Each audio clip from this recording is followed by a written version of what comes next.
Produk tu tak melekit, rasa ringan je. Bila kita pakai sangat soft, ringan. Lepas tu nama saya Puan Suzana. Saya berusia 50 tahun. Dah waktu usia macam ni kan dia cepat naik jeragat lah. Lepas tu bintik-bintik hitam. Dia perasan tak kulit kusam ke?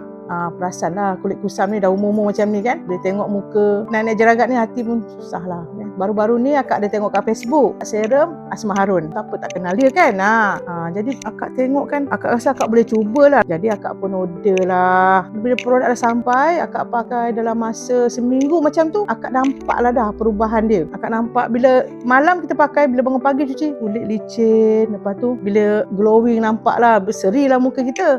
Produk tu tak melekit, rasa ringan je. Bila kita pakai sangat soft, ringan. Lepas tu cepat sangat meresap. Tapi kalau produk lain, bila kita pakai dia akan jadi tiny bump. Dia akan tumbuh jerawat-jerawat kecil dekat muka kita. Macam ni tak ada. Okey je bila kita pakai. Nampak cantik lah muka. Soft, lembut.